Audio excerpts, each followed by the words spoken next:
Kadang-kadang matanya tidak melihat, namun hatinya terang. Ada orang tidak melihat tapi ngaji Qur'annya pasek, bahkan tahfidz Qur'an kurang numolotot kulhurul di sana. Bener nggak?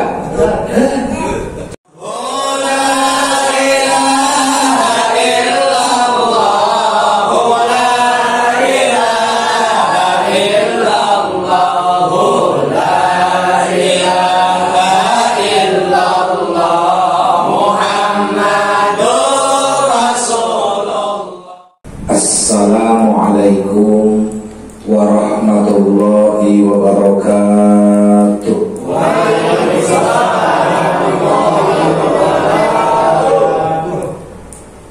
Alhamdulillahi rabbil alamin. Wassalatu wassalamu ala asrafil anbiya'i wal mursalin wa imamil muttaqin wa khatamin nabiyyin Sayyidina wa habibina wa syafi'ina wa maulana Muhammadin wa ala alihi wa ashabihi ajma'in. Amma ba'du, faqala ta'ala fi ayatihil karim. A'udzu billahi minasy syaithanir rajim. Bismillahirrahmanirrahim. Qul mata'ud dunya qalil wal akhiratu khairul liman ittaqa. Al-ayat.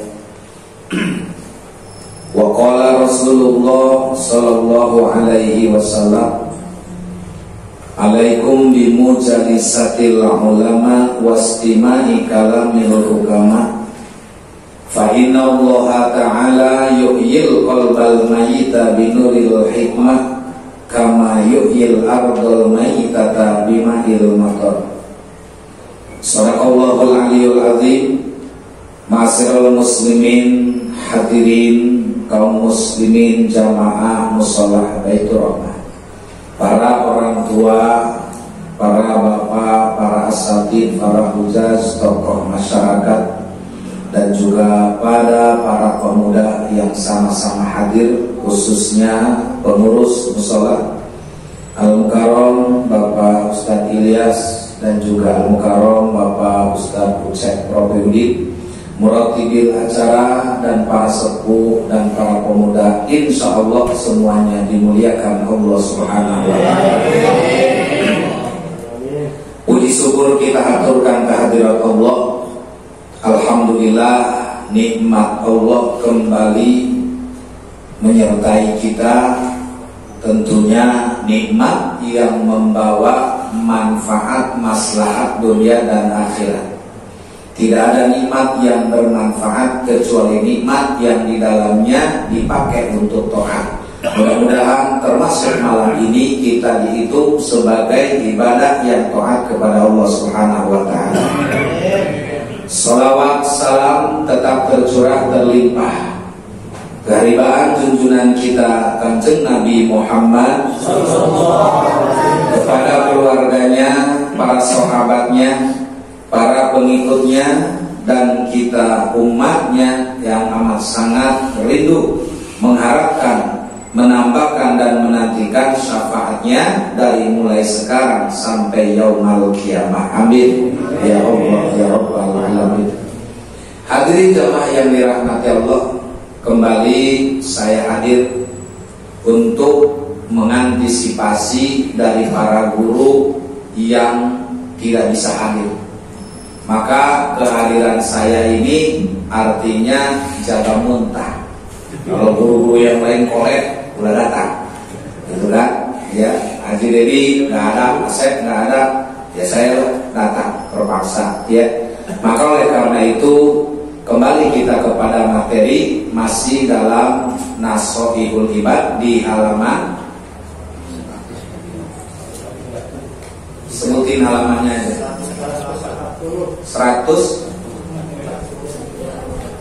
140.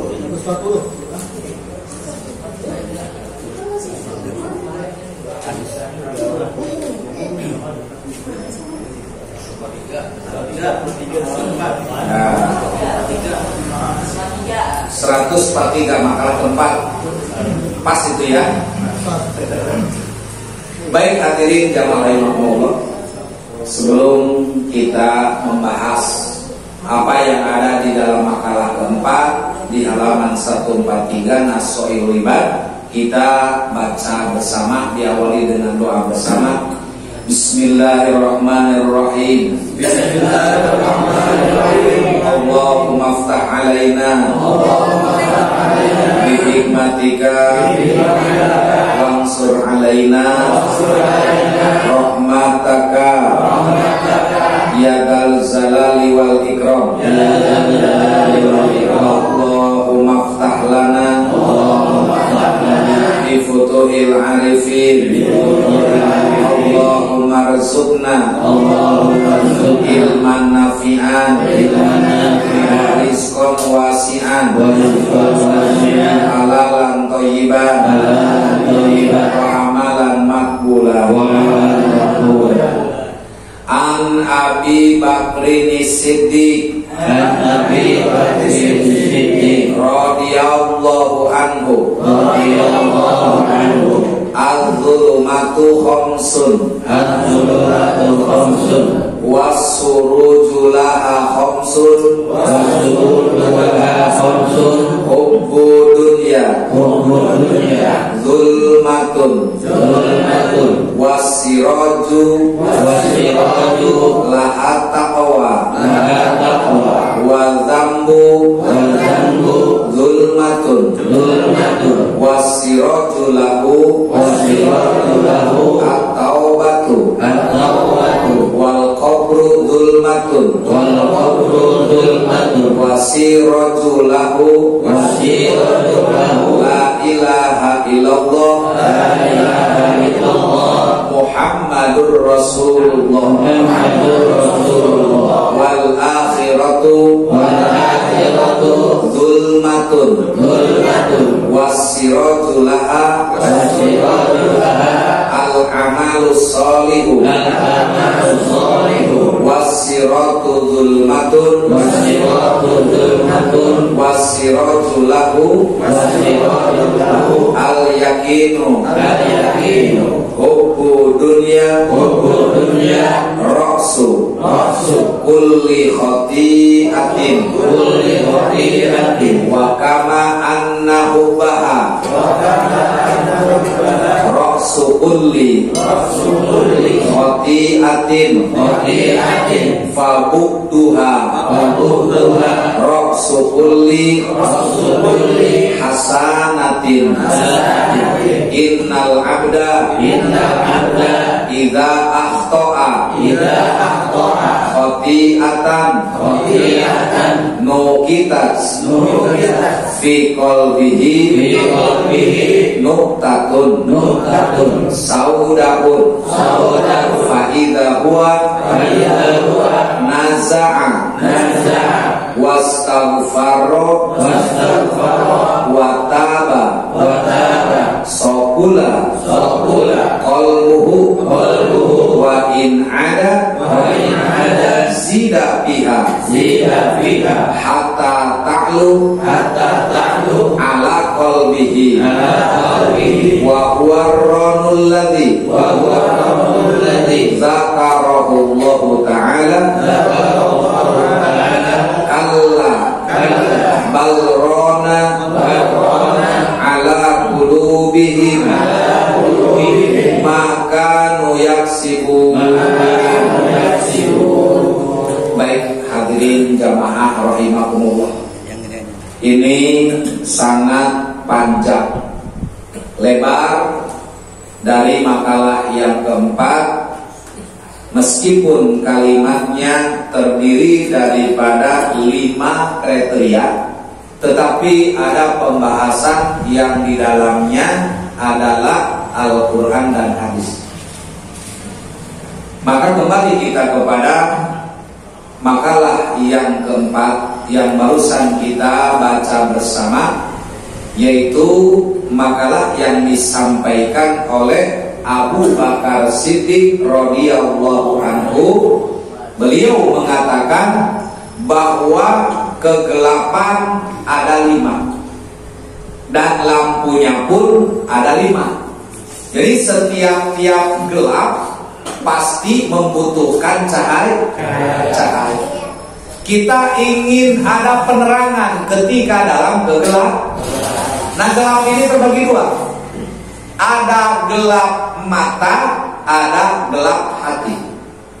Kalau gelap mata buta. Kalau gelap hati artinya mata hati. Maka belum tentu orang yang matanya melihat hatinya terang. Kadang-kadang matanya tidak melihat namun hatinya terang. Ada orang tidak melihat tapi ngaji Qur'annya pasek, bahkan tahfidz Qur'an kurang numolotot kulhu doang di sana. Bener gak? Coba lihat tunanetra. Tidak sedikit orang yang tahfidz Qur'an. Inilah matanya tidak melihat tapi hatinya terang. Seperti itu. Maka Allah Subhanahu wa taala memberikan manusia ada sisi lain kekurangan, ada kelebihan. Makanya disebutkan di sini bahwa kegelapan ada 5 dan lampu yang akan meneranginya juga ada 5. Ya. Baik, kita simak.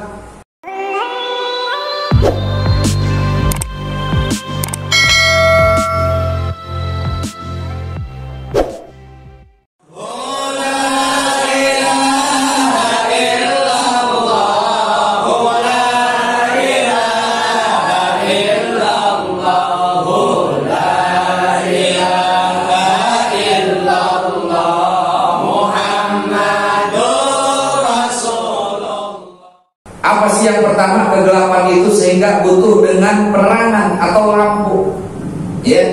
Yang pertama kata Abu Bakar Siddiq, cinta akan dunia adalah suatu kegelapan dan lampu penerangannya adalah takwa. Jadi ini harus selalu berdampingan. Jadi kemana-mana kita harus bawa cahaya, harus bawa lampu. Sebab suatu saat gelap akan kita gunakan, insya Allah kita akan bisa melihat jalan yang kita tempuh kalau ada cahaya. Ya. Tapi kalau tidak ada cahaya, bablas kita. Karena orang kalau sudah terlalu cinta akan dunia, pasti melupakan akhirat.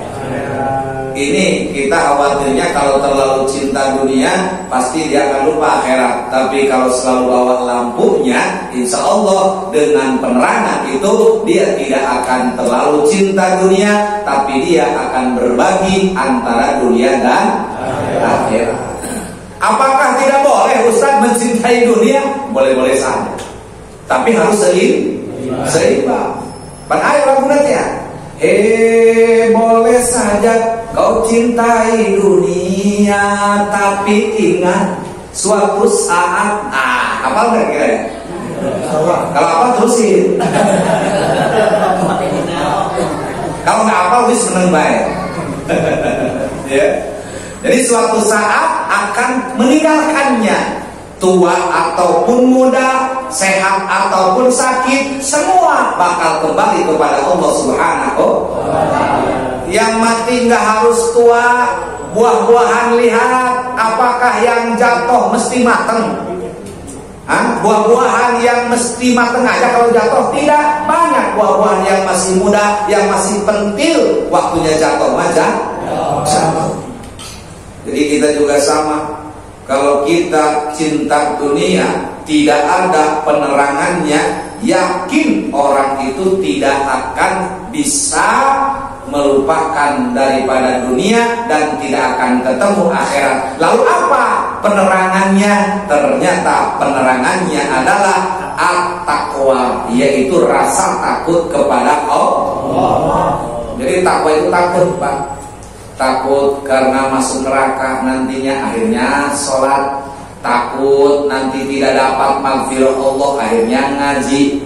Takut Allah tidak memberi rahmat, akhirnya ibadah. Maka karena ibadah di dalamnya sebab adanya takwa. Jadi takwa ini jangan disingkat-singkat sembarangan. Ini mah ada yang menyikat. Apa sih takwa? Botak ke bawah. Salah. Ya, jadi takwa itu takut. Makanya dalam Al-Quran, ittaqullah, takutlah kamu kepada Allah. Apanya yang ditakutkan dari Allah? Ancamannya. Emang Allah punya ancaman? Punya. Ya, ancaman Allah itu bagi yang mengingkari, maka Allah persiapkan naru jahannam. Bagi yang mengimani, Allah siapkan Jannatun Naim. Tuh, ada surga yang dipenuhi dengan nikmat bagi orang yang beriman. Ada neraka yang sangat panas siksanya bagi orang yang mengingkari. Makanya hidup terbagi dua, ada kafir, ada Islam. Dan Islam terbagi-bagi juga, kafir pun terbagi-bagi. Ada kafir namanya zimi, ada kafir harabi, ada juga Islam munafik, ada Islam fasik, dan masih banyak yang lain-lainnya. Tapi yang pasti, kalau kita mengaku sebagai Islam, harus mampu mencerminkan tentang syariat agama Islam. Gitu, ya. Nah, maka oleh karena itu ini yang pertama, ya. Jadi kita harus selalu ada takwa. Kalau ada takwa, dimanapun berada, di tempat sepi ataupun tempat ramai, dia tidak akan mengkhianati dirinya, karena di dalam dirinya, di dalam hatinya ada rasa takwa. Gitu. Itu yang pertama.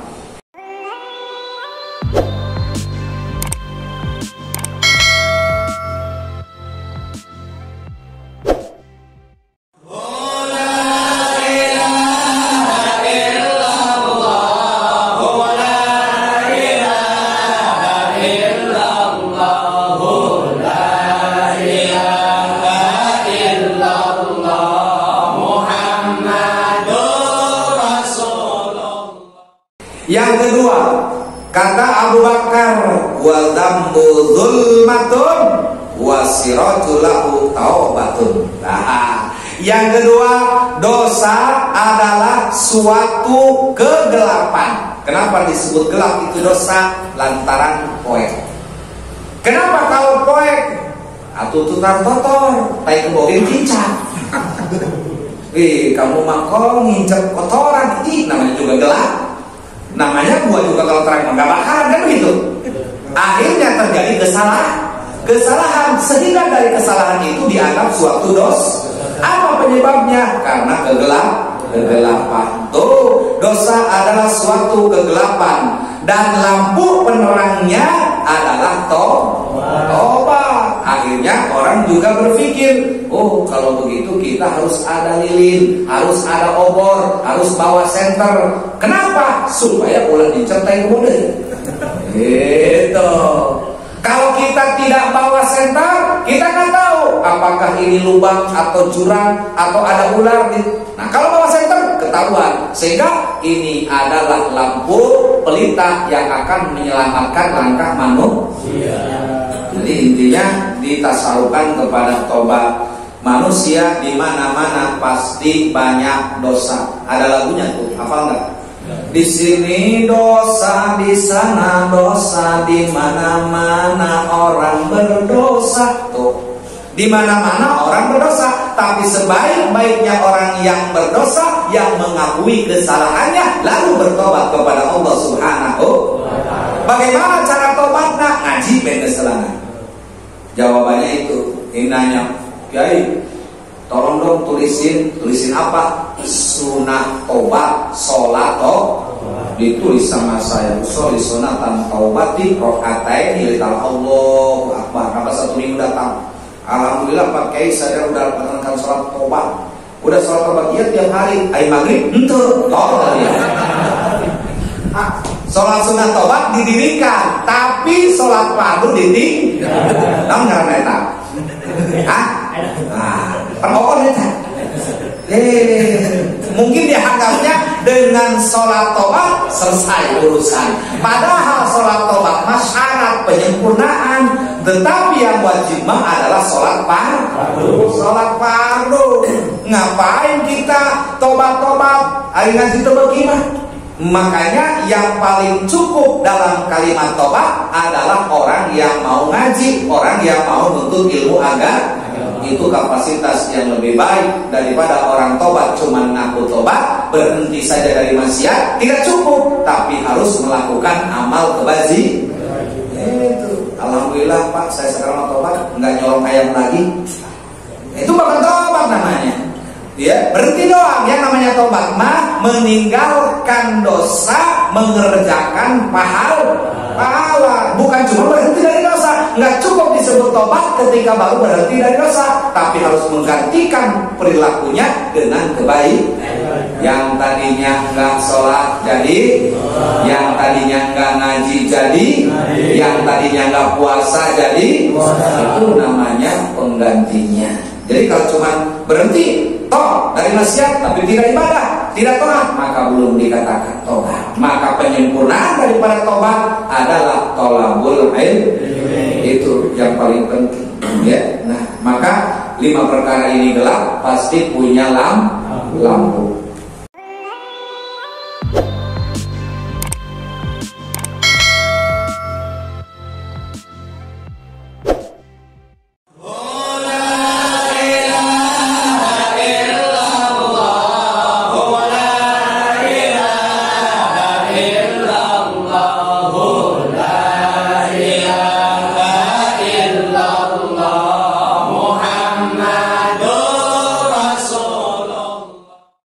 Yang ketiga, apa kata Abu Bakar Siddiq? Wal qabru dzulmatun wasirajul lahu la ilaha illallah Muhammadur Rasulullah. Ini luar biasa, mantap ini.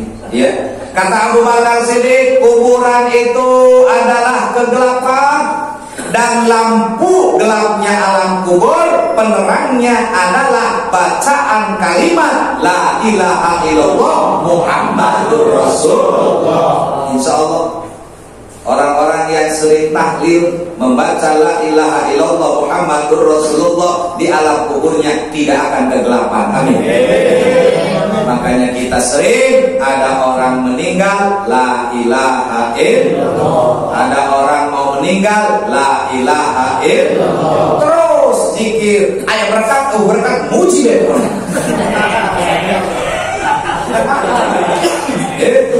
Ini mah orang sembarangan. Katanya tahlil sesat, tahlil bid'ah, tahlil neraka. Ya Allah, dari mana? Tahlil harus tahu dulu artinya, jangan ente langsung main ngomong neraka aja. Jadi tahlil itu apa? Tahlil itu adalah zikir, mengucapkan la ilaha illallah. Pertanyaannya, belah mana sesatnya? Di mana letak kesesatannya?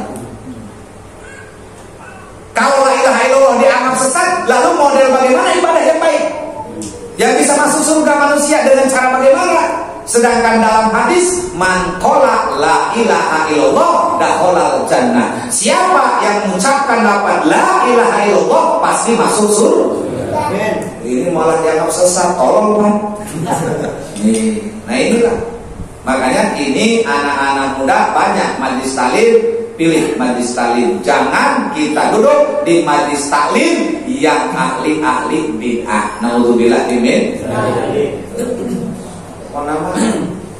Kalau nggak ada la ilaha illallah, maka di alam kubur gelap, maka penerangnya itu la ilaha illallah. Makanya kan kalau orang zikir tuh la ilaha illallah, sambung di hatinya Muhammadur Rasulullah. Itu mau pelan mau cepat tetap Muhammadur Rasulullah. Ya, la ilaha illallah, la ilaha illallah, tetap hatinya nyangkut Muhammad Rasulullah. Ya, jangan kita la ilaha illallah mulutnya, hati nama kemana-mana acak-acakan.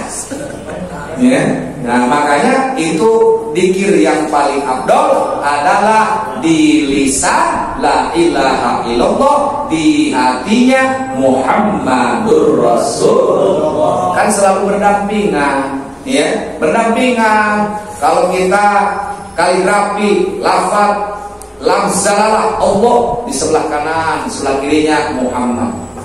Di mana-mana begitu.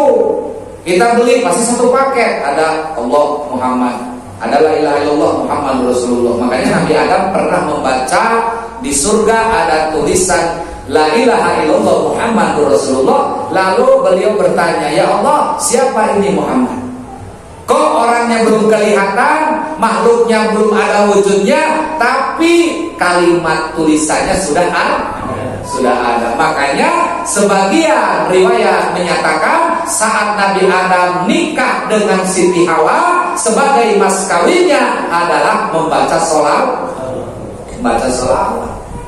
Tapi ulah ditutur dengan orang ngecernak sholawat baik kawunya. Jangan ikut dengan Quran. Saya pakai kalau nanti nikah nih, saya mas kawinnya sholawat. Kayak siapa? Mas kawin itu yang harus ada harga dunianya, yang harus ada nilai berharga namanya juga mas kawin. Ketika mendengar mas kawin, wanita senang. Tapi kalau ditambahin mas kawin lagi, marah.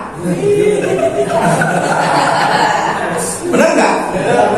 Kalau bener mas kawin enak kedengarannya. Tapi kalau mas kawin lagi, ngabuk ya. Jadi mas kawin itu yang sesuai karena ini adalah harga diri sebagai laki-laki, harus memberikan yang terbaik. Memang mas kawin bukan bagian rukun nikah, tapi mas kawin termasuk syarat dalam kenangan rumah tangga.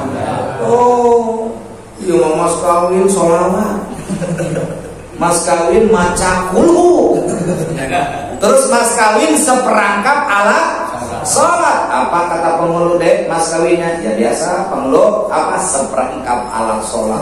Gak gayaun seperangkap alat sholat. Begitu kawin tilok sholat keruedan kan? Mas kawin itu nggak usah yang begitu.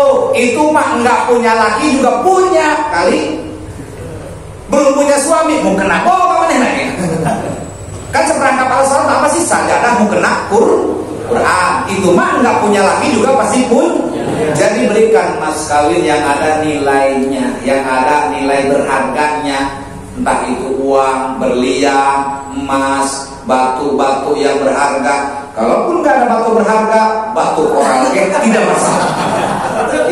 Hari 5 terima. Saya terima nikahnya anu binti anu dengan mas kawin batu koral 100 kibi. Sah. Ditanya mana batu nak? No, di Mantian. Jadi mas kawin itu boleh dihutang, boleh tunai. Tapi kalau dihutang wajib bayar. Kapan ya? Nantilah ada rezeki bayar. Yang penting nanti pasti istrinya nagih terus. Bang, mas kawin belum bayar, siapa yang bayar? Itu ya. Jadi harus ada nilainya. Jangan sosok apa ini. Apa mas kawinnya? Surat Al-Ikhlas. Karena istri saya ikhlas.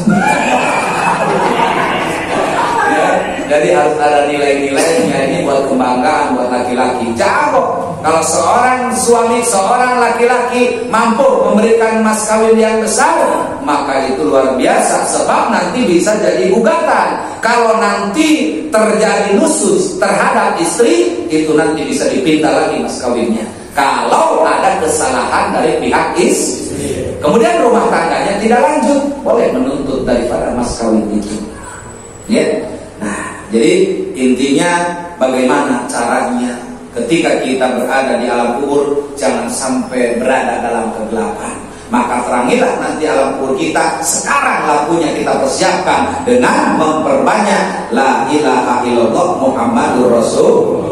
Makanya di Pandeglang kalau ada orang yang meninggal, baca at-taqwa la ilaha illallah sebanyak 77.777, namanya at-taqwa subro.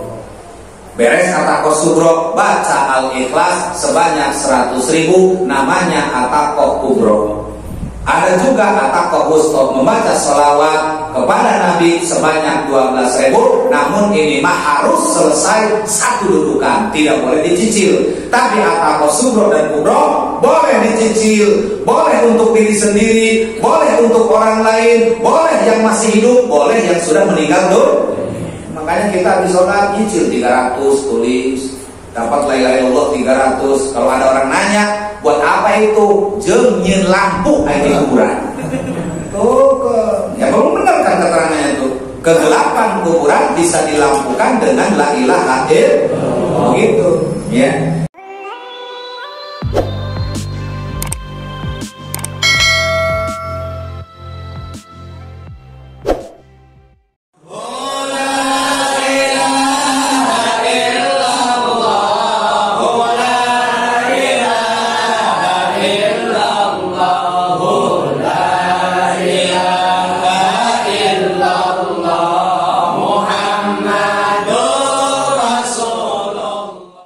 Kemudian saudara, yang keempat, bagaimana kata Abu Bakar Siddiq? Yang keempat adalah wal akhiratu dzulmatun wasirajul laha al amalus sholih. Yang keempat, akhirat adalah kegelapan dan lampu penerangnya adalah amal sholih. Maksudnya begini Pak, ketika kita menuju perjalanan akhirat, itu di perjalanannya sangat gelap ibaratnya. Tapi karena kita membawa amal soleh, insya Allah jadi terang. Karena nggak ada amal soleh, dari mana penerangan itu? Makanya banyak kita hidup dibuat main-main. Banyak orang hidup menyia-nyiakan kesempatan. Dia menduga dan mengira hidup ini akan selamanya. Tidak sadar 2 bulan lagi datang ajalnya. Tidak sadar bahwa kematian makin hari makin dekat. Walaupun ulang tahun, ada orang ulang tahun, dianggapnya mungkin dengan ulang tahun tambah panjang umurnya. Padahal ini makin pendek. Kenapa? Ketika dia ulang tahun, dia pasang lilin, ditiup lilinnya pas modalnya. Jadi seiring sejalan dengan lilin ditiup mati, orangnya juga mati. Nggak ada orang panjang umurnya, itu panjang umurnya. Kalau mau ulang tahun yang bersyariat, silakan. Ya, kalau kita mau ulang tahun bukan dilarang, boleh, tapi nuansanya yang ada nilai itu. Kalau misalnya kita, ini ulang tahun, telur dilempar-lempar, tolol Pak. Kan lumayan, mendingan tidak ada digoreng. Ulang tahun terigu ditempok-tempokin gitu. Itu cocok terigu sama telur ditambah susu. Gitu. Jadi jangan memubazirkan sesuatu. Tidak sayang, Allah tidak senang dengan perbuatan itu. Makanya orang yang baik ketika bersyukur diberi umur, dia adakan tasyakur. Entah dia zikir, entah dia baca Al-Quran, atau dia bersedekah kepada anaknya. Itu yang lebih baik. Ya, ulang tahun masih kecil, nges nanggap juragan empang. Sebenarnya kan ketika nenek sejajar goyang memang. Nges kalau tak buat cici goyang memang. Gitu. Ya, udah diajaran goyang baik kalau nah. Apalagi diajaran goyang dari kecil itu. Ya, maka perjalanan akhirat sangatlah gelap. Namun insya Allah seiring dengan kegelapan di jalan akhirat, ternyata lampu penerangnya adalah amal soleh. Mudah-mudahan termasuk pengajian malam Sabtu dijadikan sebagai amal soleh.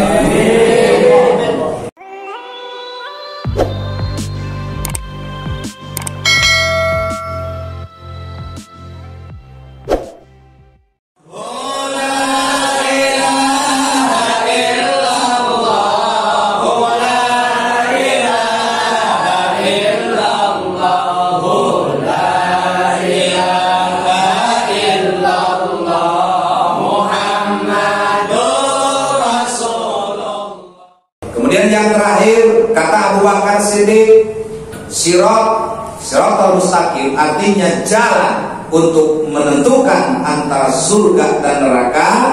Ini adalah Siratal mustaqim adalah suatu kegelapan dan lampu penerangnya adalah keyakinan.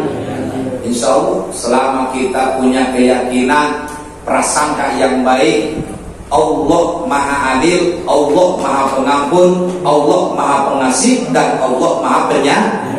Makanya kita harus husnudzon, berbaik sangka kepada Allah. Sebesar apapun dan sebanyak apapun dosa manusia, berprasangka baiklah kepada Allah. Sebesar apapun dosa kita, yakinlah diampuni Allah kalau betul kita menyadari dan mengakui kesalahan. Makanya sebagai lampu penerangan untuk Shiratal Mustaqim itu adalah keyakinan. Maka orang bisa jadi kalau nyebrang di dunia aja, ini contoh ya, di dunia ketika dia mau nyebrang jembatan bambu yang licin, dia nggak yakin, pasti ngubrus ya kan? Bener nggak? Baru saya ragu-ragu. Contohnya dulu, ada orang bawa motor ke Rangkas, Gunung Anten. Di sana ada jembatan belum dibangun, jembatannya masih bambu, sedangkan itu Ciujung bawahnya. Ada orang bawa motor datang ke tengah-tengah, dia bingung mau mundur jauh, mau maju jauh, sedangkan jembatannya bambu, bawahnya besi, goyang kan begitu. Kira-kira kalau dia dari awalnya yakin, percaya diri, pasti aman karena yakin. Tapi karena ragu-ragu pasti celaka. Makanya ini juga sama, lampu untuk menerangi Shiratal Mustaqim adalah keyakinan. Maka kalau orang udah yakin, taatnya tidak putus. Kalau orang yakin, sholat tidak akan disepelekan. Kalau orang yakin, ibadah apapun selalu dia kerjakan. Intinya fastabiqul khairat, karena dasarnya punya keyakinan. Lihat di dalam Al-Quran, wabil akhirati hum yuqinun. Orang yang beriman yakin dengan kehidupan akhirat itu, ya.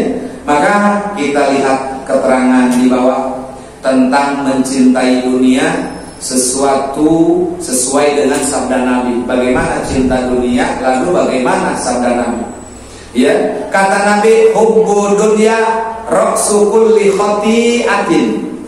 Ya, cinta akan dunia adalah sumber kesalahan. Jadi orang akan salah dan terperosok dalam kesalahan kalau ada kalimat terlalu mencintai dunia. Tapi kalau kita sedang-sedang saja, jangan ada terlalu, itu insya Allah aman. Ya, kalau terlalu mah nggak boleh. Kata Allah juga terlalu nggak boleh. Ya, terlalu panjang jangan, terlalu pendek jangan. Jadi yang sedang. Jadi kalau terlalu nggak boleh. Ya, misalnya terlalu cantik jangan, terlalu jelek jangan juga. Ya, karena kata-kata terlalu itu adalah melampaui batas. Misalnya bapak, saudara-saudara beli baju terlalu kecil, enak nggak dipakainya? Nggak enak. Terlalu besar, nggak enak juga dilihatnya. Ditukar lagi dah, nggak pantas. Kalau bahasa Jerman mah gede teuing. Bahasa Jerman mah kalau orang beli baju gede teuing, pasti ditukar lagi. Kenapa pak kegedean? Beli lagi, letih teuing. Ya ojo lebih baik. Akhirnya cari yang sedang begitu. Bagaimana ini? Ini pas sedang, nggak bakalan ditukar karena udah sedang cocok gitu. Ya, jadi kata-kata terlalu memang ini adalah menyesatkan. Sehingga kita juga kaum laki-laki kalau terlalu mencintai wanita sampai lebih 185 derajat, ketika diputuskan pasti edan. Tapi kalau kita cintanya hanya sederhana, ketika terjadi perpisahan, maka dia tidak akan putus. Makanya kalau bercinta yang sederhana, jadi kalau kita menyinta jangan berlebih. Ini lagi enak-enak bercinta 185 derajat diputus, galau Pak. Tapi kalau kita cintanya sedang, ketika ada perputusan tidak akan terlalu kecewa, gitu. Ya, maka oleh karena itu, kalau cinta kita kepada Allah, kepada Kanjeng Nabi, tidak ada masalah karena itu diperintahkan dan tidak akan membawa bahaya, malah akan membawa keuntungan. Tapi kalau mencintai selain Allah dan Nabi, semua akan merugi, termasuk terlalu cinta kepada dirinya, itu juga salah. Kenapa? Karena dia mencintai dirinya tapi tidak mencintai ruh yang ada di dalam dirinya. Kalau kita cinta kepada diri kita, maka sayangi pula ruh yang ada di tubuh kita. kita. Sebab kita hidup bukan hanya untuk dunia, tapi akan lanjut menempuh kehidupan yang abadi, yaitu kehidupan akhir. Nah inilah hadirin jamaah rahimakumullah, kajian kita yang dapat saya sampaikan, mudah-mudahan ada manfaatnya. Mohon maaf segala kekurangan dan khilafan. Hadanallahu wa iyyakum ajma'in. Wassalamualaikum warahmatullahi wabarakatuh.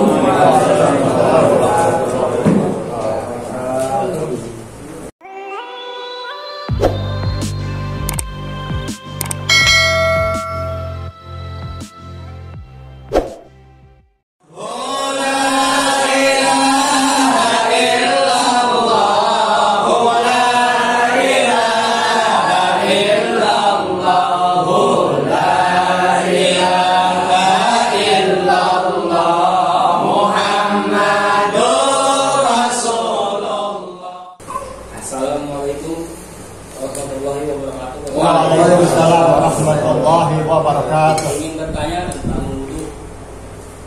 Di wudhu kan itu ada ghusalah dan masalah. Bagaimana kalau yang dia berwudhu di tangan, dia menggunakan masalah, tidak menggunakan ghusalah. Seharusnya kan kalau di tangan itu ghusalah. Terima kasih banyak Ustaz. Assalamualaikum warahmatullahi wabarakatuh. Waalaikumsalam. Ya ayyuhalladzina amanu idza qumtum ila sholati fagsilu wujuhakum wa aydiyakum ilal marafiq wamsahu ru'usakum wa arjulikum ilal ka'bayn. Jadi kata Allah, wahai orang-orang yang beriman, ketika kalian berdiri mau mengerjakan sholat, fagsilu wujuhakum, basuhlah wajahmu. Maka kata ulama, basuh di situ adalah berwudu. Artinya membasuh wajah. Kalau kata-kata gosala itu mengocorkan air kepada anggota badan, namanya gosil. Tapi kalau wamsahu musa. Nah, kalau musa mah begini, kita berwudu. Nah, airnya ditetel, itu musa, bukan dikocor dengan air ke anggota badan. Tapi kalau fagsilu wujuhakum, basuhlah wajahmu, maka airnya harus dibasuhkan. Kemudian basuhlah kedua tanganmu sampai siku, dibasuh. Boleh ditempelkan ke pancuran atau dari pancuran dikegayungkan. Kemudian kaki sama. Maka di antara anggota wudu yang kata-kata famsahu hanya satu, yaitu sebagian kepala. Misalnya ini males pakai tangan, dia ketika berwudu dia males pakai tangan. Pakai tisu merah, tisu dicecek gini. Itu boleh. Iya. Anggap aja di kompres. Itu. Ya, kayak kompres gitu. Nah itu seperti itu dikompres. Karena kalimatnya, lihat perhatikan, wamsahu, usaplah. Kata Imam Syafi'i dalam fikih, meskipun hanya beberapa rambut yang terusap bisa mewakili dari sebagian kepala, tapi Imam Maliki adalah jami'i roksi, seluruh kepala. Makanya bagaimana caranya prakteknya wudu Imam Maliki? Ini begini, air begini. Karena untuk seluruh kepala bukan berarti harus dipoprok kepalanya. Maka caranya 10 jari celup. Nah, tuh, ini sama dengan jami'i rosi. Jadi membasuh seluruh kepala bagi Imam Maliki. Tapi kalau Imam Syafi'i mah cuman, makanya lihat aja orang Syafi'i banget. Segitu doang. Toel doang. Tapi harus, kalau bisa yang lebih afdol itu harus dikenakan sebagian kepala. Jangan kayak mama begini. Ya. Nah, seperti itu. Jadi bagaimana kalau ini kalimat famsahu untuk kepala kok pakai tangan? Tidak sah kecuali tayamum. Kalau tayamum memang wamsahu, baik wajah maupun tangan diusap, bukan disiram. Kata-kata siram adalah dengan air. Itu. Ya. Hebat pertanyaannya, mantap tuh. Assalamualaikum warahmatullahi wabarakatuh. Waalaikumsalam warahmatullahi wabarakatuh. Izin bertanya, kita semua tahu bahwa riba itu haram. Apa? Kita semua tahu bahwa riba itu haram. Tapi terkadang ada keadaan sulit yang membuat kita untuk melakukan riba, namanya agak utang dari mungkin dari anak, karena sekarang lagi online. Terus kita juga dituntut buat nyediain fasilitas handphone. Nah, pas kita nggak punya uang tuh tertuntut untuk melakukan kredit riba tersebut. Nah, Pertanyaannya, iktikat kita untuk menjauhkan itu sulit sekali. Nah, untuk riba yang tersebut, apakah dia sama dengan maksudnya riba yang diharamkan juga atau seperti apa? Baik. Allah menyatakan wa ahallallahu al-bai'a wa harama riba. Kata Allah, Allah menghalalkan jual beli dan mengharamkan riba. Tapi kenapa disangkut pautkan dengan kredit? Ini yang jadi masalah pemahaman kita. Harusnya kita bisa membedakan definisi kredit dengan riba. Bukan berarti kredit adalah riba atau riba termasuk kredit, tidak terpisah. Riba ya riba, kredit ya. Sekarang apa yang ada di benak kita tentang kredit dikategorikan riba? Dari mana riba? 10 jadi 12. Kan jual beli itu. Sekarang gini, Ustaz Encen dagang. Ya, contoh nih, Ustaz Encen dagang. Dagang apa? Dagang baju lah, misalnya.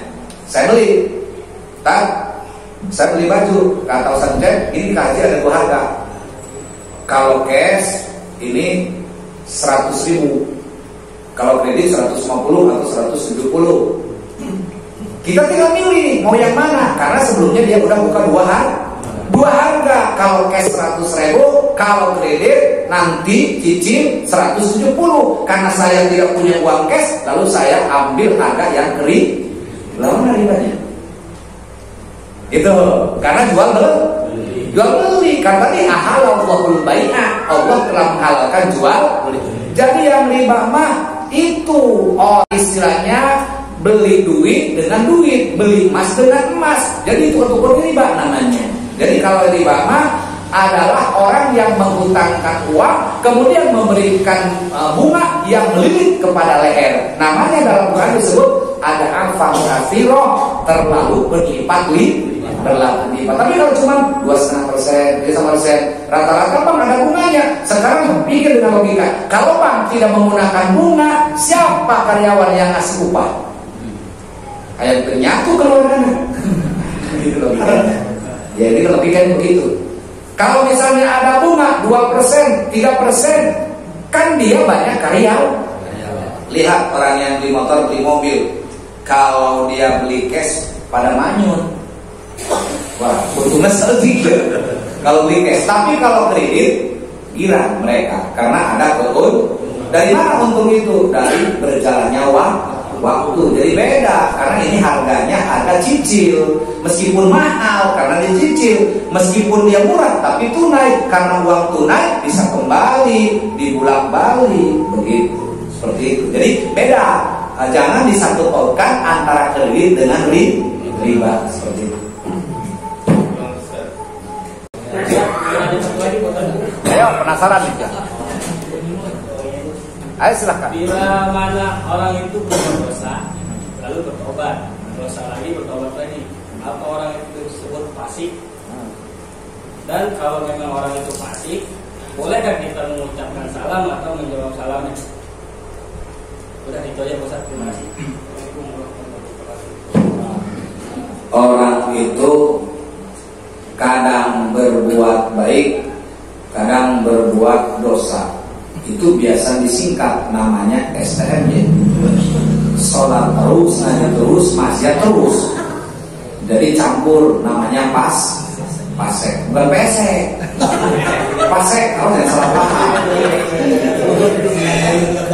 Ya, namanya pasek.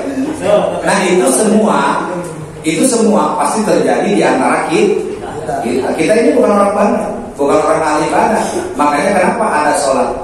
Karena sholat itu definisinya mensucikan dari segala dosa. Ini Nabi yang menyampaikan. Kata Nabi, "Lau anna nahron fi babi ahadikum summa yaktasilu fi kulli yaumin khamsa marratin." Seandainya kalian memiliki sungai di depan pintu rumah lalu mandi 5 kali sehari, pasti kalian bersih dari segala kotoran. Bayangkan kalau orang mandi 5 kali sehari pasti bersih. Begitulah sholat 5 kali sehari, kalian juga bersih dari dosa. Artinya apa? Artinya dohor berbuat dosa, datang asar sholat lagi, kehapus lagi. Habis asar biasa ayam repot melotot deh, ya kan? Dosa lagi tuh. Datang lagi waktu maghrib, sholat lagi, alhamdulillah kehapus lagi.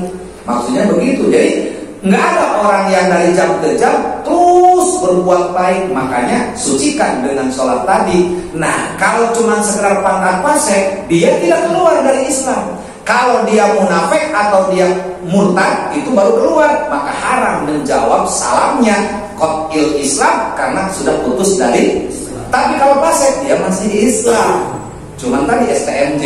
Lalu bagaimana kalau dia salam? Wajib tetap menjawab salam karena salam adalah doa.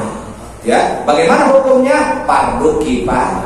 Yang salam 1 orang, yang jawab nggak mesti semua. Ada salah 1, 2, 3 orang yang nggak jawab juga nggak dosa karena sudah terwakilkan seperti itu.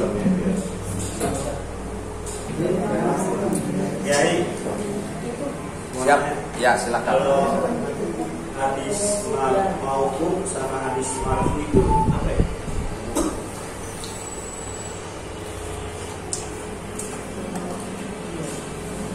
Ya, itu ada nama-nama tingkatan hadis. Kenapa hadis ini ada namanya hadis sahih? Ya, ada hadis hasan, ada hadis maudhu, ada hadis marfu, ada hadis dhaif. Perlu kita pahami, kata-kata dhaif berarti diartikan lemah. Jadi kenapa lemah? Tidak sahih. Kenapa lemah? Jadi barang HP mah kalau udah lemah kan drop kan begitu. Nggak bisa lobet, nggak bisa komunikasi. Artinya nggak bisa diangkat hadis itu. Karena di dalamnya terdapat salah satu periwayat yang tidak bisa dipercaya. Itu. Kemudian disebut marfu yang diangkat. Ya, diangkat. Kenapa diangkat? Karena yaitu tadi, meskipun ini misalnya dipermasalahkan tapi diangkat karena memang ada pertanggungjawaban serta banyak sekali yang meriwayatkan sehingga terangkat. Ya. Nah, kemudian disebut maudhu itu sama tadi dengan dhaif. Jadi dianggapnya lemah karena salah satu yang meriwayatkan ada orang yang kurang begitu Jadi ada kekhawatiran. Seperti sekarang nih, ada berita jangan dosa ditelan mentah-mentah. Kenapa? Takutnya itu hoax. Wah, ini berita hoax. Nah, akhirnya orang ramai gempa. Ternyata bohong. Maka terjadi fitnah. Seperti itu. Nah, kalau sahih artinya tidak perlu diragukan karena sudah sahih. Sholat aja kalau sah berarti kan tidak diragukan. Tapi kalau mamang, wajib diulang kan begitu. Ya, jadi itu diantaranya hanya tujuan daripada tingkatan mana yang harus diamalkan, yaitulah dari yang sahih, dari yang hasan. Mana yang tidak boleh diamalkan, itulah tadi daripada yang maudhu ataupun disebut dhaif. Seperti itu.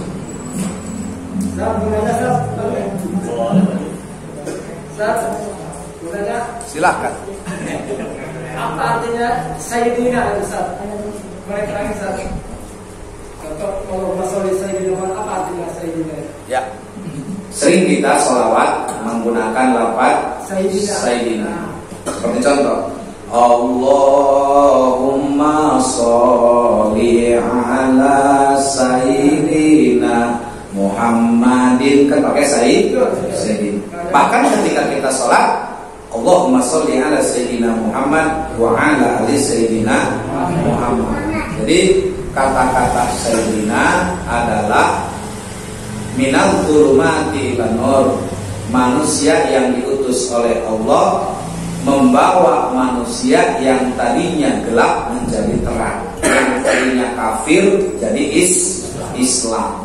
Jadi yang menuntun kita, sehingga ini adalah disebut Sayyidina, yang telah memerdekakan kita, yang telah mengangkat derajat manusia, yang telah membawa pelita kepada manusia. Jadi Sayyidina bukan berarti kalimat Sayyidi Gusti kepada Allah zat yang menciptakan, tapi kepada manusia yang dipilih oleh Allah. Enggak jauh beda dengan sekarang. Siapa itu? Oh, itu profesor, doktor. Pangkatnya, gitu kan? Mau disebut gelarnya ya silakan. Mungkin dengan gelarnya disebut senang dia. Ketika tidak disebut juga nggak dosa. Begitu juga orang mau sholawat Allahumma sholli ala Muhammad nggak pakai Sayyidina, ya nggak ada masalah. Ya, mau pakai Sayyidina nggak ada masalah karena tadi menambah-nambah pangkat martabat daripada keagungan dan kemuliaan Kanjeng Nabi Muhammad. Bukan hanya Sayyidina, tetapi Allahumma sholli ala Sayyidina wa Habibina wa Syafi'ina wa Maulana, bahannya. Loh, kan kalau singkat mah Allahumma sholli ala Muhammad. Berarti kan berarti saeutik deui ganjaranna. Gitu. Jadi kata-kata memuja, memuji, mengagungkan rasa cinta mahabbah dan meninggikan derajat pangkat Kanjeng Nabi itu adalah suatu ibadah. Karena Allah pun mengatakan dalam Quran, innaka la'ala khuluqin adzim. Sesungguhnya engkau Muhammad memiliki budi pekerti yang sangat luhur. Yaitu bahkan Allah memerintahkan, ya ayyuhalladzina amanu shallu alaihi wa sallimu taslima. Seperti itu.